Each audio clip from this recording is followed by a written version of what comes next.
तर आमचं जे टी व्हेंचर आहे त्याची एक नवीन शाखा ओपन होती आहे लवकरच या दिवाळीमध्ये. तर तेच आज फायनल करायला जायचं होतं आम्हाला. ती लोकेशन वणीपासून 20 किलोमीटर अंतरावरती. तर त्यांना ओपनिंग ही लक्ष्मीपूजनच्या दिवशी करायची होती, त्यामुळे थोडी घाईच होती. पण त्यांनी बऱ्यापैकी काम 90% केलेलंच होतं. जे आतमधलं काम होतं ते आज कंप्लीट होऊन जाणार होतं. तर एक फायनल त्यांना गायडन्स म्हणून आम्ही तिथे फक्त व्हिजिट केली, काम वगैरे समजावलं आणि आलो. तर पिंपळमध्ये सुद्धा आम्ही एक नवीन प्लॅन करतो आहे, बघू. त्या आता वक्रतुंड टीमकडून आपल्याला गिफ्ट्स पण दिलेले होते. खरंच असे गिफ्ट्स आले ना तर वाटतं खरं दिवाळी. पण घरची आजूबाजूला बघितलं ना तर वाटत नाही खरं दिवाळी आली, कारण की पेंटमुळं खूपच पसरा झालेला होता. त्याच आज त्यांनी 2 लेयर्स दिलेले होते. ते बोलले की आज 90% काम होऊन जाईल. त्यात आम्ही 3 रूम्सला 3 शेड डिझाईन केलेले, तर ते आलेले होते. त्याच्यासाठी मी एक ट्रायल वगैरे घेतली.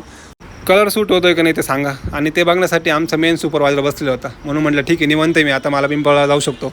मी निघालो पिंपळाला. तिथेच मार्केटला सध्या टमाटोची आवक अजून पण काही कमी झालेली नाही. तर पिंपळाला पोहोचून काम जे होतं ते डिझाईन्सचं होतं. तर मी थेट पोहोचलो ऋषीभाऊंच्या शॉपवरती. तिथे आम्ही आज लागणारे डिझाईन्स वगैरे फायनल केले आणि सर्व सेंड करून काम पूर्ण केलं.